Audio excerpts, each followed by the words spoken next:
Good morning folks, welcome to my next coaching video. We're going to talk today about the half swing. This is not to be confused with the chipping action, which is slightly different in terms of the amount the body moves.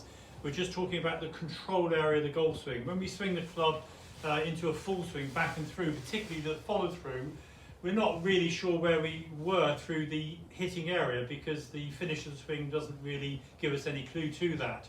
So by breaking the swing down to the half swing, we can check some reference points to make sure that we're going through the most simplistic positions to hit the ball from.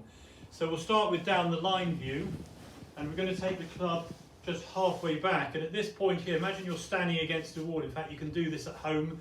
Don't use your best wall or a greenhouse or something, but use an outside wall so you don't blame me if you damage something. But halfway back here now, the shaft of the club is parallel to my feet, to my target line. We call it on plane, obviously. The club is slightly above the hands at that point, back to the continuous hinge. And the club face is slightly turned in. A lot of people think the club face should be at that angle halfway back with the toe pointing to the sky. But because we're bent over at address, the leading edge of the club should be parallel to my spinal angle. So in other words, slightly turned in. So again, the shaft, the left arm are parallel to the wall behind me, parallel to my target line. No compensation is needed from there to return the club back to the ball. If the shaft works flat, or what we call underneath plane, we've increased this angle between the shaft and the left arm. We either have to flick it or release the club early to try and square the blade up, or we have to turn onto the ball, both of which obviously are inconsistent. So from the front view, if we go to the same position and I stop it here, you can see that the club and the body have linked together. Halfway back, the left arm is comfortably firm, the club is slightly above the hands, so I'm in a good position now to attack the ball. And as I go through to the finish, when I stop it halfway through, the club is now pointing to where I want the ball to go, which is obviously straight. The club is pulling my arm straight through centrifugal force, and my body has reacted by transferring its weight and beginning to turn.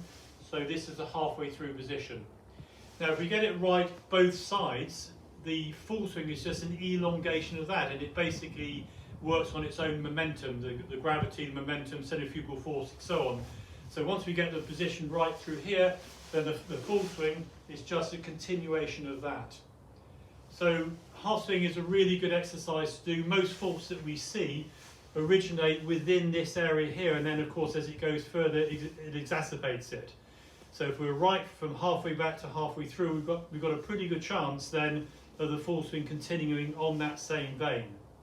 So again, a bit fragmented again. I don't want you to break the swing into lots of different positions, but while again we've got time at home to work at these things in lockdown, you can do these things at home. As I said, use a wall behind you to help you with that, and hopefully then when you're back again playing, that these things again will be more ingrained in the system without any conscious thought. So good luck with that. I look forward to seeing you on the next video. Take care, bye bye.